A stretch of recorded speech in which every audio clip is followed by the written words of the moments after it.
Hey, FlimsyLunchTray here, and welcome to World of Warships for today's video, which is a first impressions on the Vampire 2. Now, those of you who caught me on Twitch, as I do have a Twitch channel, but I don't live stream so often, as my focus is more on YouTube than on Twitch. But I do Twitch stream sometimes. I'll try to remember to drop the Twitch channel below in the comments if you ever want to check that out. I think it's in the description. If not, I need to update my description. Anyhow, welcome to the video. Vampire 2 First Impressions. Vampire 2 is a Tier 10 premium Commonwealth destroyer. She is a variant or modified variant of the daring Tier 10 British destroyer. She was built in Australia, and she's currently moored in Sydney, Australia as a museum ship. So if I was ever in Sydney, I would definitely go and I would check out the Vampire 2. She's a bit special ship because she's only available in the Research Bureau for 55,000 research points. So if you have some questions you're wondering about the Research Bureau, I'll throw a video at the end. I think I talked maybe a little bit more about how to explaining it and how to get Research Bureau points. Yeah, anyhow, Vampire 2. This is a destroyer I've been wanting for a while. So in this video, I'm going to give you my thoughts on the ship, a little bit of commentary on the battle, and I'll go ahead and begin to answer the question now. Do I think Vampire 2 is worth picking up? Yes, generally speaking. How do you know for sure, Flimsy, if it's 55,000 research points? Well, I'm glad you asked. The best way to figure out if you would like the Vampire 2, granted she has a slightly different playstyle than Daring, is posing the question of, what I would pose to you is, or encourage you if you don't already have the Daring, is to get the Daring, right? It's a tech tree ship. It doesn't cost you anything to pick up in terms of actual real life money. But I would encourage you to research, pick up the Daring, play Daring for a bit, at least minimum 20 battles, if not more. See how you like the ship, and if you really like it, then you're definitely going to like Vampire 2. Same way, kind of like how I talk about Daring, Des Moines and Salem, right? If you like Des Moines, I think you're going to really like Salem. But in talking about the Vampire 2, if you like Daring, I'm pretty positive you will like Vampire 2, if you like Daring. I think I said that right. Head's not on right today. So, let's talk about some things where Vampire 2 is just different than Daring on, okay? It's part of the first impressions experience. One is, you're seeing it now, you only have one rack of 5 torpedoes versus Daring having 2 racks of 5. And I dumped those torpedoes behind that island there because I thought maybe Schroeder would turn in, or maybe he would kind of do a strategic knot string just meaning you hit an island. But the Schroeder didn't do that, so that we're going to whiff those torpedoes. The second and third thing that just happened, which you're seeing now, is that the Vampire 2 gets access to a crawling smoke generator. So we have over a minute and a half still remaining. But the crawling smoke generator enables you to do things like this. So you can slowly move along. You can see on the ship's speed, between quarter and half speed, you can see an arrow there. And that means if I go beyond a quarter speed, if I go into half speed, then I will out-accelerate my crawling smoke generator, okay? It's not like the Polyomilo, it's not like a Venezia, not like a Christopher Colombo, that you can outrun the smoke screen. So you're not bound to the smoke screen, as an example, compared to those ships in the game. Because if I need to do some spotting, there's a pesky destroyer who's blind firing me into smoke, which you'll see here shortly, then I can just simply out-accelerate my crawling smoke, see who he is, and then I get shrouded in concealment of my crawling smoke generator again. Okay, here you can see example. I popped out, seeing North Carolina. I accelerated a little bit too quickly, and as a result, we're going to take an enemy shot from, I'm guessing it was a destroyer, as in that situation. Okay, so you do want to be mindful and when you decide to use your crawling smoke generators. Now the other thing it's about to end now, is the hydroacoustic search. So the hydroacoustic search on Daring is a 3-kilometer hydroacoustic search, or here on Vampire 2, it's a 5-kilometer hydroacoustic search. So detection of ships 5 kilometer, detection of torpedoes 3.5 kilometers. So basically when we smoke up with having that enemy destroyer around, I just felt a little bit more safer utilizing that 5-kilometer hydro to help give me some cover. And make sure I don't accidentally eat torpedoes. Now, I launch those torpedoes. This is like, if that destroyer is running around on 9-10 line, it's likely he's probably going to run back in behind the island there on the DF line, DF89. Okay, so that's the intentionality of dropping those torpedoes like I have done so. Now, I would really like to go more towards mid at this point, but I can't leave a destroyer if he's up here out on the flank for my teammates to deal with. As you can see, Morgador has been playing super aggressively, so he's almost dead at this point. He doesn't have too much health left. So because of that, I know that I need to take on the destroyer role, and I don't want a destroyer back capping and taking D out from underneath us. My torpedo prediction was actually rather good. He's eaten 2 torpedoes. I slowed down there before coming out because simply I don't have hydroacoustic search, so I'm just trying to be a bit mindful. Because I have the greater concealment than the Clubber, and we've picked him up. So now he's really low, and we should be able to secure this kill quite quickly if I land these additional salvos correctly or not, as one of the Clubber's pros is its speed, right? And speaking of which, Vampire 2 has built-in propulsion in the 4th slot, so you don't even need that. So what I've done is that I've taken the steering gears, which is called simply steering gears mod 1, to negative 20% reduction in the rudder shift time. So we've eliminated any threats now on the, looks like to be about the 7, 8, 9, 10 line, but at least the 9, 10 line. We don't have to worry about this Clubber coming in back behind us, because Morgador wouldn't have won that fight, right? So 2 kills down, 84,000 damage. So now I'm looking, do I want to go through the mid, or do I want to come around here towards the back and put some pressure on them in the Bravo cap? So I've decided I'm going to try to put pressure on the Bravo cap, as right now, things are going well. Points are up. We've only lost 2, they've lost 5 enemy ships, so let's hope things continue going this way as our Prince Organ goes down. Speaking too soon. So let me read the pros and cons from the WoW's wiki, just to help us all have a general good idea of the ship. You have a fast main battery reload time with high DPM. If you take reload in the 6th slot, your reload time on these 113mm guns is going to be 2.09 seconds with the full build that I have, including the main battery and AA Specialist, which is a negative 5% to your main battery reload time, if I indeed have taken that on this build on this current video. Other pros, high fires per minute, AP with improved penetration angles, so it's really good to utilize AP like we did on North Carolina earlier in that video. Good torpedo damage and range with the ability to single fire, definite strength, especially when you have kind of bow-in ships that are just sitting along an island. Improved acceleration that can be further enhanced with the engine boost. That's a 4th thing that's different from Daring. You get an engine boost, and so sometimes I've been run down in Daring, and I'm like, if I only had an engine boost. Here we go, Vampire 2. Very good concealment, potent utility tools with the crawling smoke generator, in addition to the 5-kilometer hydroacoustic search. That makes Vampire 2 really strong into contesting and defending capture zones, and I quite like that. The max conceal here is the 5.82.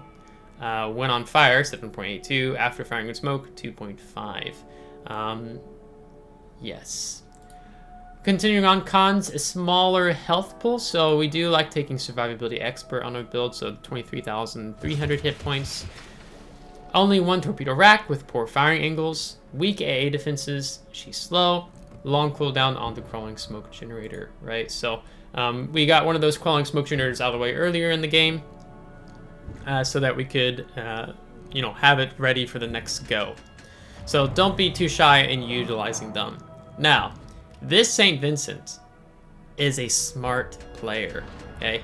We're going to actually deal with him pretty much almost the rest of this battle for the most part, but he is actually, he's a really good player, so definitely hats off to him, and I'll point out, you know, why some of those things are good. He's playing with his speed, he's detected, he probably knows I'm up around here, so he seems to be rather aware of where the threat is coming from. We also, you can see where RPF located.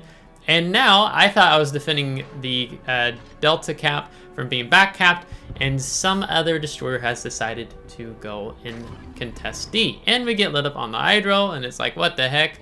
And it's greater than our 5-kilometer Hydro, so I'm like, it's Lucian with his 5.5-kilometer Hydro, and I'm looking to see if the St. Vincent looks like he might take a shot. So I want to kind of get in alongside this island. Now we've just activated the hydroacoustic search, right? And there's no point in using our crawling smoke generator because we're lit up by Aleutian's hydroacoustic search. And I do play it a little bit poorly here. I take a little too much additional damage than what I should here. Now, one of the pros of Daring is Daring has a repair party, where you do not get a repair party here in the Vampire 2, so you have to be mindful with your health pool.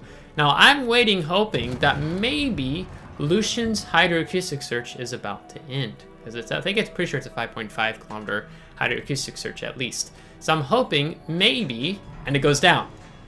So then that means I can pull out here, and I can use the crawling smoke generator as long as I'm going slow enough, and he can't see me. So I can begin to farm him and get some free damage, but there's also I think it's a battleship in the mid that's detecting him, right? So then there's not really a fear of him going dark, and I don't want him to go dark if he were to go around the edge of this island. So we accelerated there right at the end, and we secured the kill on the Lucian. So that actually, I was hoping that scenario would happen, and that's exactly what did happen. Now, here again, take 2 in trying to torpedo the St. Vincent. He is sailing like a drunk sailor. He's playing it right. I only have 1 torpedo rack as Lucian got just a flesh wound kill. And I should have been more mindful. And this is really beginning to realize that this St. Vincent player is actually pretty good. Because he's doing everything right. He's not sailing straight lines. He's playing with his propulsion, so on and so forth. So now at this point, this is where a little bit of a scenario where I'd be a little more concerned with Daring, right? Daring doesn't have engine boost, where I have engine boost if I need to escape, because St. Vincent's relatively fast, right? So we do want to be mindful of that. So I'm like, okay, well, it looks like I'm going to have a tussle with the St. Vincent, so I guess I'll try to see if I can help alleviate pressure off my team. Which in the meantime, since the last time I talked about points and kills, we're now down on points and we're now down on kills. So let's very quickly, as you know in World of Warships, things can change quickly. Now I plan to, I make the decision to risk some of my health here. And with the gun firing smoke penalty on St. Vincent means I can stay detected or undetected and continue to shoot him until his smoke fire penalty goes away after 20 seconds after firing. Now, I have to be very mindful because my crawling smoke generator is about to end. So I can't continue to just keep opening up farming like that. Now, he's taken 1 shot there. I don't think he's fired his forward main battery guns. Perhaps, maybe he did. But with our smoke dissipated and engine boost going, the best way to escape the St. Vincent in this scenario, as he takes out the GK, is to straight line it, right? If we keep doing all these crazy things with our rudder shift, it means we're going to be detected for even longer within the St. Vincent's detectability range. So I try to avoid that salvo there, but the splash damage from that next salvo, he's incapacitated our torpedoes for the 3rd time, and now they're permanently incapacitated. So I don't think he actually realized that he incapacitated them, just granted what we're going to be seeing here. So I decide I want to reset him. I want to get some defended ribbons, and I will do best if I can to utilize my rudder shift time. Because if you notice here, he's still sailing a bit like a drunk sailor on purpose, right, to avoid any potential torpedoes. So you might think that maybe I got some torpedoes off there because he was sailing one way, then he changes his course and direction. So I'm playing with that assumption that he thinks my torpedoes are still active, even though they're not incapacitated permanently, so I can utilize that to an advantage. Now, a little tricky here, I used my damage control party almost a little too soon, because that follow-up salvo could have permanently set me on fire. At this point, I decided to go dark. It's just me and a submarine of my teammate, and we're gonna lose at this point unless something miraculously really happens and that sub starts pulling things out, because we only have control of 1 of the 4 caps.